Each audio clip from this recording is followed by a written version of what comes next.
Hey guys, welcome to the Discrete IAS. My name is Bharat Dhagar. In this video, we will discuss how to develop the analytical power for UPSC Civil Services examinations. First of all, let us understand that what does the analytical power means.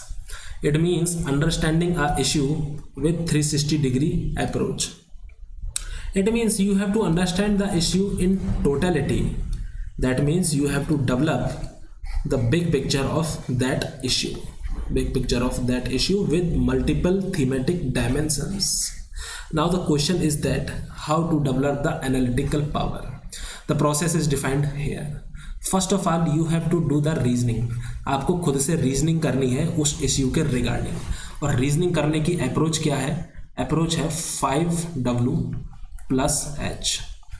5W plus H.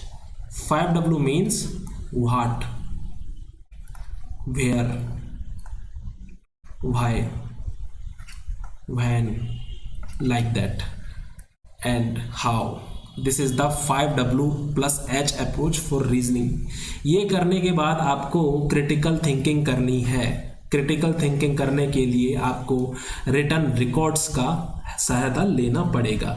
जैसे constitution में कोई article है या नहीं, explicitly कोई चीज़ defined है या फिर इम्प्लिसिटली कोई चीज़ डिफाइंड है. इम्प्लिसिटली कोई चीज़ डिफाइंड है तो उसके क्या क्या इंटरप्रिटेशंस हो सकती हैं according to thematic dimensional approach.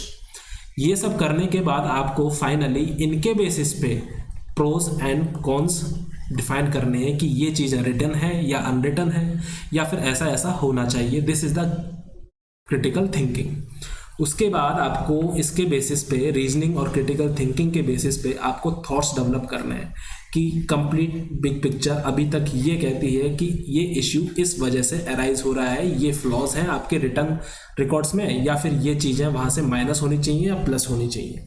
उसके बाद आपको अपनी ओपिनियन फ्रेम करनी है which will head towards the positivity कि मेरी तरफ से ये सजेशन और होने चाहिए. अगर हम ये चीज़ें और इसमें रिफॉर्म करते हैं then this issue will not arise again. अब एक एग्जाम्पल से समझ लेते हैं. Let us understand it with an example like hijab issue. Hijab issue का अगर आप एक एनालिटिकल स्किल से एनालिसिस करेंगे तो सबसे पहले इसका बेसिक ब्लॉक्स जानने के लिए कोशिश कीजिए कि इसके कितने डायमेंशंस हैं. रिलीजियस डायमेंशन है, कुछ कल्चरल डायमेंशनल भी होगा, कुछ इकोनॉमिक डायमेंशन भी होगा कि ये इंडिया में ही क्यों होता है, फॉरेन में इसके लिए रिगार्डिंग क्या प्रोविजंस हैं. उसके बाद इसके रिलीवेंट डेप्थ पे जाइए कि अच्छा रिलीवेंट डेप्थ में मैंने बताया था जब क्रिटिकल थिंकिंग के लेवल पे आप होंगे तब थोड़ा सा आपको रिटर्न रिकॉर्ड्स की हेल्प लेनी पड़ेगी. दैट मीन्स कुरान के लिए एक प्रोविज़न आता है रा 256. अच्छा, ये प्रोविज़न में लिखा हुआ है हिजाब से रिगार्डिंग कुछ. फिर इसकी इंटरप्रिटेशन देखिए कि ये किस तरीके से डिफाइन किया गया है, एक्सप्लिसिट है या इम्प्लिसिट है, या फिर कोर्ट में अगर ये इशू है तो कोर्ट इस तरीके को कैसे देख रहा है. That means you have to develop the multidimensionality. You have to include the multiple stakeholders to develop the wider perspective of that issue. Are you getting my point? Then after reaching on this stage you have to develop your thoughts and counter thoughts कि मेरे हिसाब से ये होना चाहिए, लेकिन अभी तक मैंने ये चीज़ें एनालिसिस कर पाई हैं, लेकिन आप रिफॉर्म ये कर सकते हैं. This is the way of developing analytical power. किस तरीके से आप एक इशू को होलिस्टिकली समझ पा रहे हैं, और यही अप्रोच जब आप अपनी प्रिपरेशन में रखेंगे तो यही अप्रोच आपको डिस्ट्रिक्ट एडमिनिस्ट्रेशन रन करते वक्त यूज़ करनी है.